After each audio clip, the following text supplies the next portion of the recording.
Well, thank you everyone for joining. Thanks for waiting patiently. Just wanted to make sure we had time for everyone to get in and attend today's session. So without any further ado, we'll go ahead and hop on in.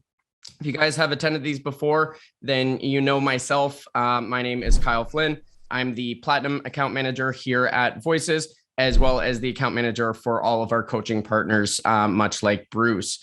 And to give a quick introduction to Bruce, if you can quickly introduce Bruce, Bruce has been a professional voiceover artist for over a decade there. His expertise comes from 25 years in his voiceover career, his onstage career, as well as on film career.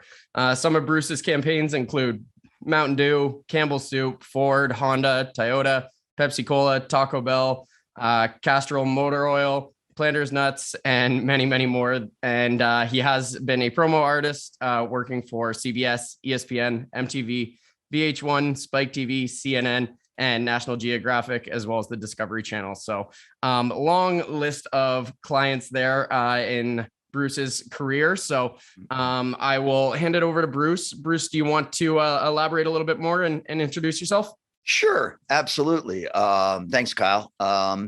Hello, everybody. I'm glad to be here on Voices. Yes, I've been in the voiceover industry for a long time, back in the day before there was any internet, and it was just agents sending talent out to auditions and talent booking auditions. But the industry has changed a lot. In the course of that time, I started a business called Avicus Entertainment along with my partner, Brian Falk. We're a two-handed business, although now we do have an assistant because we got very, very busy. We basically teach voiceover. I work with people one-on-one. And my business partner, Brian, is a fantastic recording engineer and producer and copywriter. So we produce demos for our students, which in my opinion sound like the best kind of demo you can have. They're upbeat, they're fully produced, and Brian just has a knack for picking up on what talent has going for them in terms of attitude, in terms of opinion and personality, and he's able to write copy instantly for those people. What we're doing today, basically, nailing an audition in 3 takes, is something I developed as the last lesson for my students. I usually work with people over a shorter period of time rather than longer. So if I'm doing 5 lessons with a student, I usually reserve the final lesson as a self-direct session. Okay. And what I do in that self-direct session is give them copy and have them treat each piece of copy like an audition. And then I tell them you have 3 takes to nail it. So immediately they go, 3 takes. How am I going to know that I'm going to be okay in 3 takes? Well, that's the thing, and that's the rub that we're going to work on today. Because what I try to get people to do is to avoid spending all night on one audition. Okay. If you're working with a company like Voices, you're going to get a lot of auditions, and you want to maximize your opportunities and do as many in an evening as you possibly can. So what I say to people is, look, first of all, it's an audition. It's not a booking. All right. It does not have to be perfect. The other thing that I try to get people to do is to trust their instincts. And if you listen to your audition, your first take, I should say, and you think, okay, I'm going to tweak it here. I'm going to tweak it there. There's some things I think it needs. You're going to do that for the second take, right? You're going to listen back to the second take. You're going to do the same thing for the third take. And then out of those 3 takes, you're going to trust yourself to say something somewhere within these 3 takes is something worth sending. Right. And have that belief in yourself. Okay. That if you're thinking along the lines of, well, what would they want? What would they like? There is no they. Okay. And if there is a they, you don't know who they are. All right. You might have gotten some specs. Sometimes they're vague. Sometimes they're contradictory. Sometimes they're good. Sometimes they're helpful. But I think ultimately, if you rely on yourself and you know exactly what you want to do with that audition, right? And I would say definitely audition for things that you know you can book, that you think you can book. Then trust yourself to say, okay, maybe I would send the third take. Maybe I would send the first part of the first take and the last part of the third take, edit those together and send that. But somewhere within that 3, you're going to nail it. And then you're going to move on to the next one. And before you know it, an hour is going to go by and you're going to have nailed 5 auditions rather than 1. Okay. So that's basically what I do with my students in their last lesson. And I kind of turned it into a class onto itself. I've worked with it before. I think I've done it before with voices, right?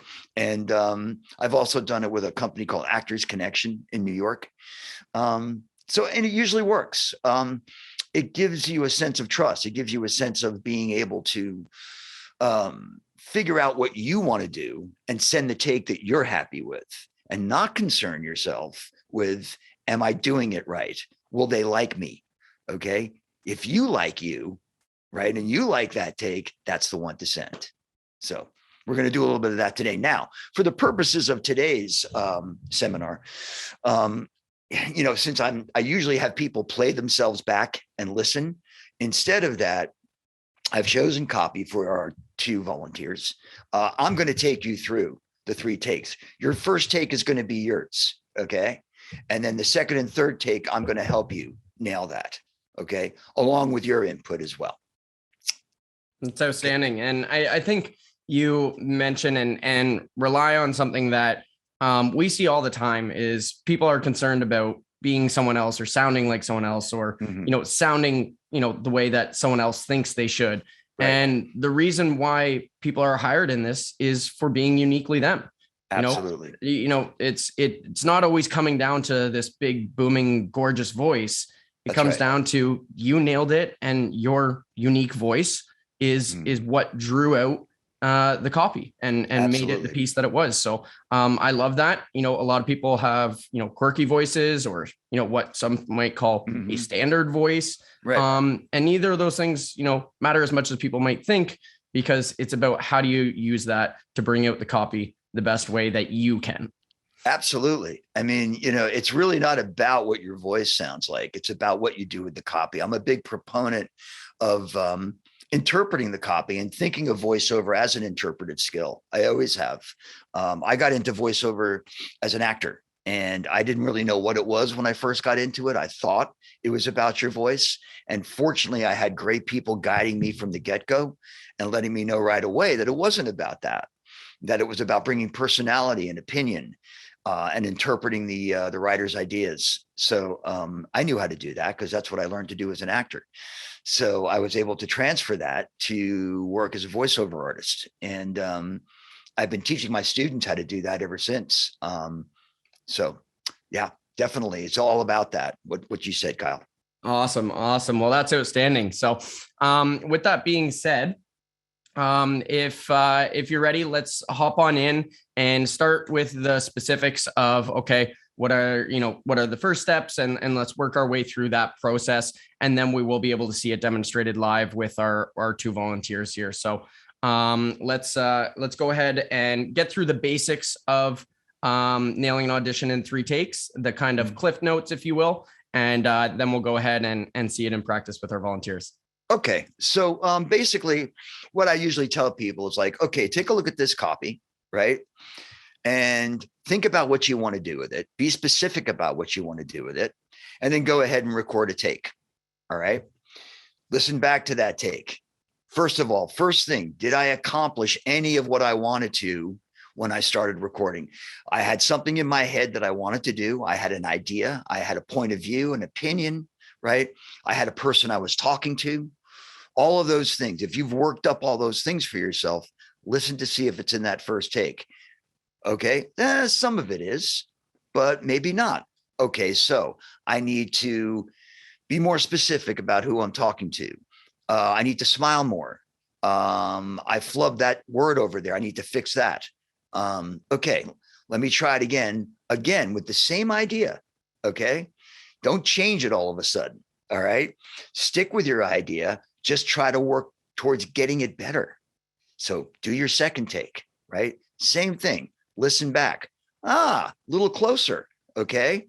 I'm missing this now. I'm missing now. I still didn't, I wasn't specific on that line about who I was talking to. I didn't have an opinion in the final thing. I didn't banner the product with an opinion. Okay. Little things like that. Let me go again, one more time. Third take, you cover all those things, listen to it and go, okay, listen back to all 3 takes. All right. First one, didn't quite get there. Second one, there's good stuff in there. I like that. Third one was the best, but there's stuff in the second one that I like. So should I combine the second and third take, or should I just send the third take? A lot of times people just send the third take. They get there. It's basically 1, 2, 3. You got it. Okay. And go ahead and send that. Now, if you feel like you need a 4th take, okay, don't just randomly take it, and I know this takes discipline. All right. Because I do allow people 4th takes, but if you feel like you need a 4th take, it's because you absolutely know that there was something vital missing from that 3rd take, and you just need one more and you will nail it. Right. That's cool. That's fine. Okay. And that's basically the process, and then you send that off and you move on to the next audition, do the same thing. That's basically how it works. Really like that you start with having an opinion, having a position going into the script. Absolutely. Not something you get the copy and just read, right? So what does that look like? And what mind frame do you typically try to gear your students towards in regards to the thought process in forming that opinion and analyzing that copy, however you might generalize it? I know we don't have a piece of copy in front of us, so it might be a little bit harder to be general in that sense. But like you said, I wholeheartedly agree. You can't just get the copy and read it off and rely on your voice and think that that's going to be enough, because there's a lot more to it. So what would be your first step, speaking more generally, to a talent that is trying to, form an opinion? Maybe it's something they don't completely connect with. What are your tips there?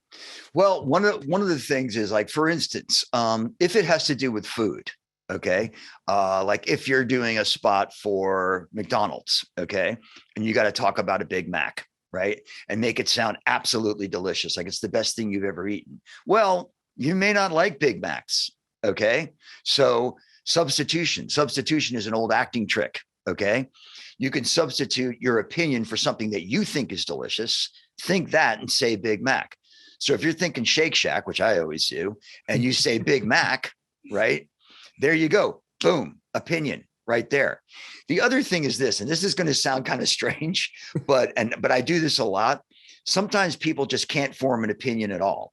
And opinions can come from anywhere. You can look at, like, for instance, if the copy is 2 lines, like Clorox handy wipes, you could use them anywhere, right? So you look at that and you go, what's your opinion of Clorox handy wipes?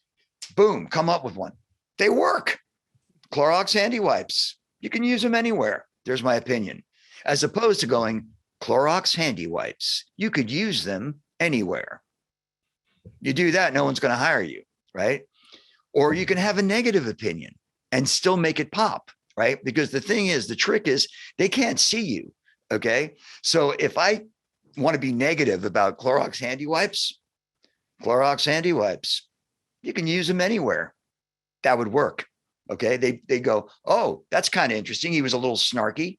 That's kind of cool, right? So you see what I mean? It's like, in essence, right? Any opinion works as long as there's an opinion. What doesn't work is no opinion. You see what I mean?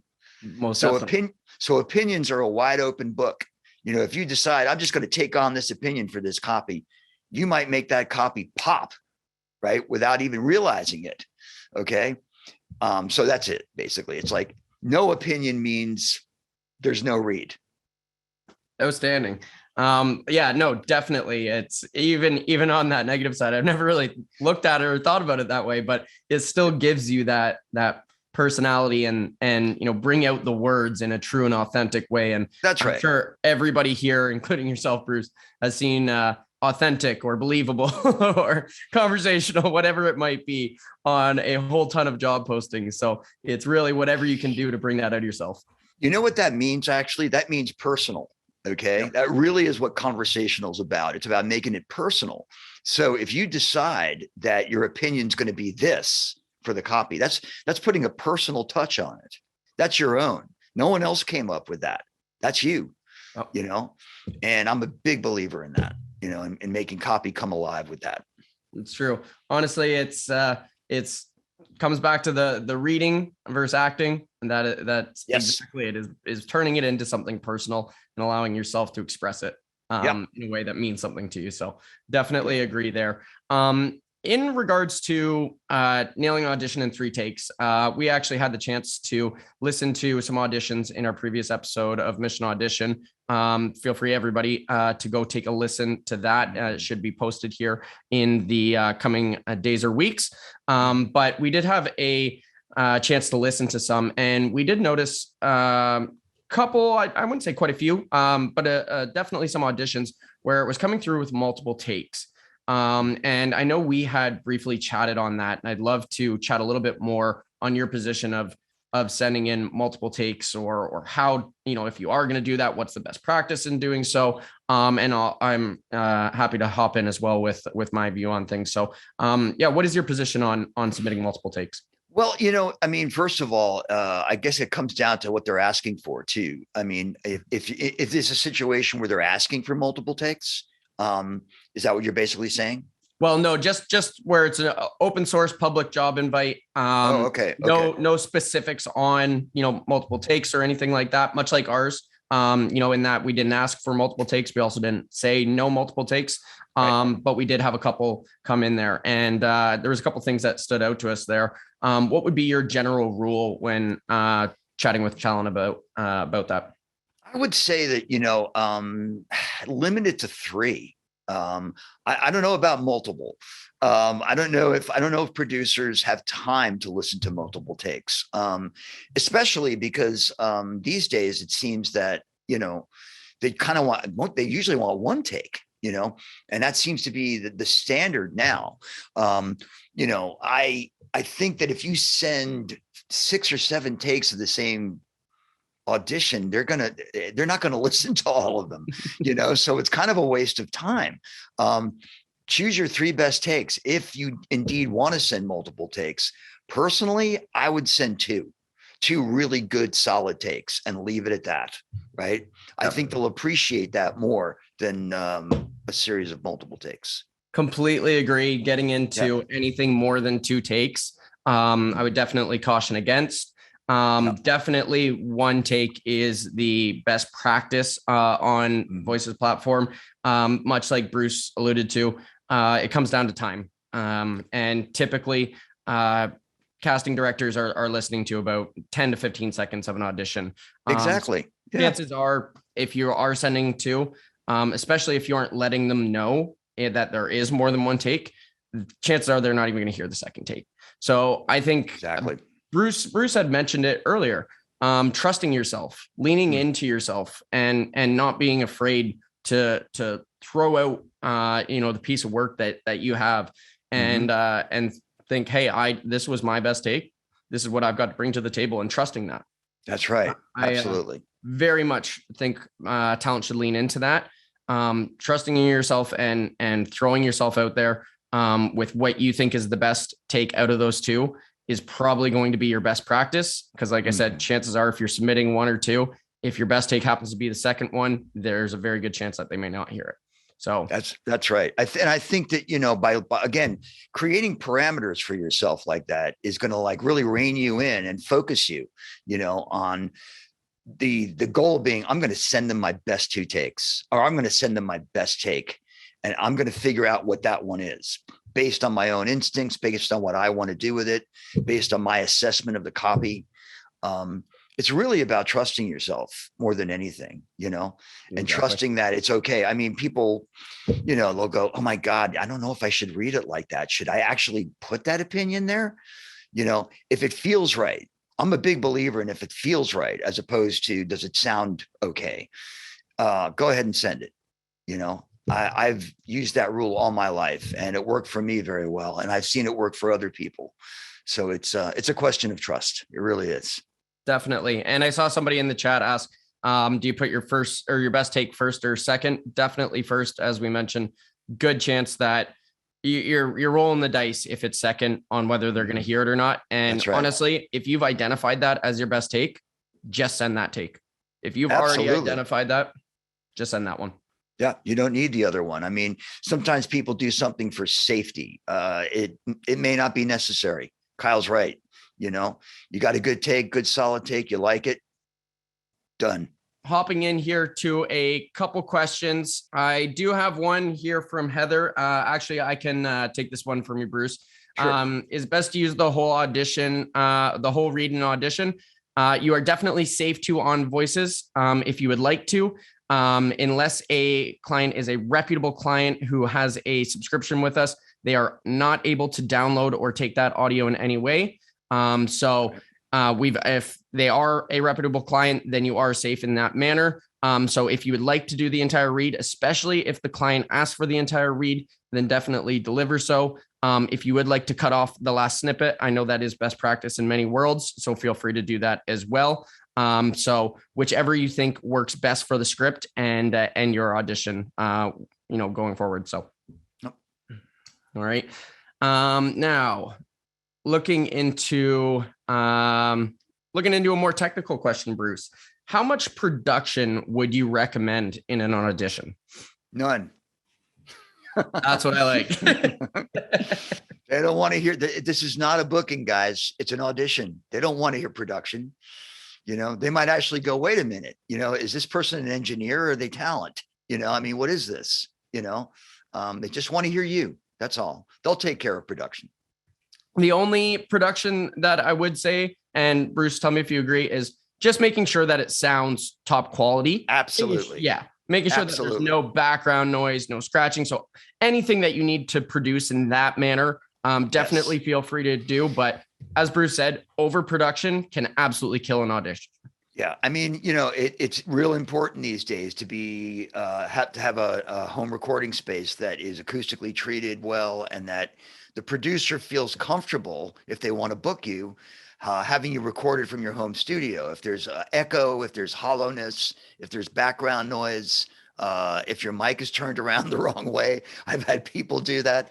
Then no. No matter how good your read is, they won't hire you if they think that you can't record it in your home space. So completely agree. Definitely have that in order. Yeah. Awesome. And next one, kind of going right in line with the production there. Bruce, do you recommend or do you yourself edit out breaths?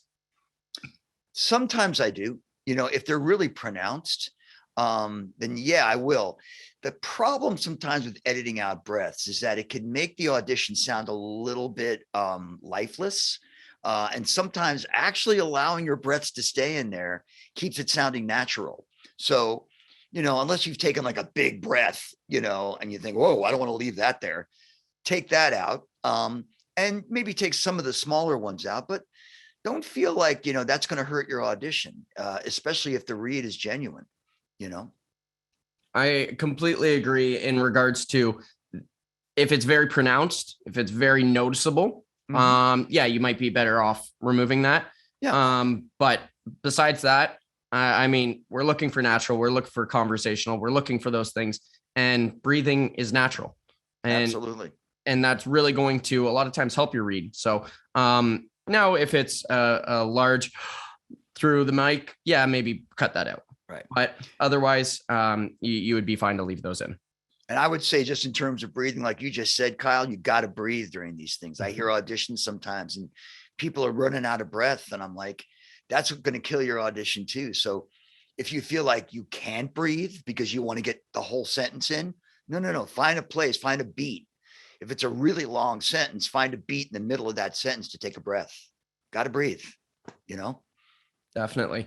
Now, don't want to open a can of worms here because I know this is a much larger topic.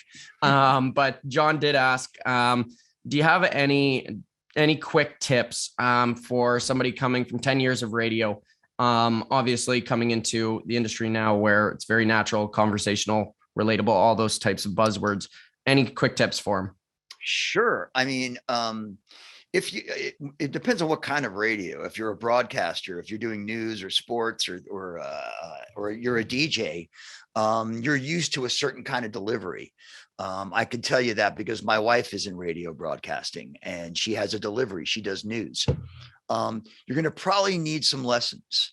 You're going to probably need to like take a look at copy in a totally different way. It can't be something that you just deliver. Okay. Which is probably what you're used to. It's got to be something that you break down and interpret. All right. And that's something that broadcasters are not used to. They're just used to delivering copy and doing it straight. So I would say if you want to get into commercials and other genres of voiceover, you would need to take some lessons to learn how to like personalize copy, and not make it sound like you're just delivering it. Completely agree. Working with the platinum members on our platform here at Voices, I know many of talent that started in radio, and nearly each and every one of them, just as Bruce said, took extensive classes and research and practice to kind of break those patterns that you naturally develop. So completely agree. Many great coaches, including Bruce, that you can work with to, bring out some of those patterns and get more into the natural and relatable sound. Yep. Alrighty. The last one here, hopefully will be a nice, quick and concise one. So Nikki asks, so no compression, Bruce? No, no, don't put any compression on it. If anything, if you're recording in like Audacity or Twisted Wave, you want to make sure that you normalize, right? Before you export to an MP3, because MP3s are so compressed, so if you put more compression on it and you export to an MP3, forget it. It's going to sound terrible. So no compression. Yeah. Completely agree with that. So that does bring us to the end. We're just a couple minutes past time. I want to say thank you to each and every one of you, including our 2 volunteers, for joining us today. I want to give a massive thank you, Bruce. Thank you so much for coming on today, sharing your knowledge and expertise with us. It's greatly appreciated. And from what I can tell in the chat, very well received by the community there. So I hope everyone enjoyed and got something that they can use going forward. And as always, if you do want to reach out to Bruce, email and website one more time for them. Sure. It is bruce@abacus.nyc. And if you want to go to our website, it is Abacus Entertainment. I forget what that's the name of our company. Let's see, what is the website? I think it's www.abacusnyc.com. That's what it is. Okay. Amazing. Yeah, abacusnyc.com. I believe that'll take you there. Perfect. So once again, thank you everyone for joining us. Thank you, Bruce, Kyle. Thanks, Kyle, for having me. Hey, it is truly our pleasure. And I'm sure we'll see you again in the future. So I'm sure the community can be waiting for that. But without any further ado, we'll wrap up today's session and say goodbye for now. Until next time, everybody. We'll see you then. Thanks a lot, guys. Take care. Bye-bye. Right. See ya. Bye.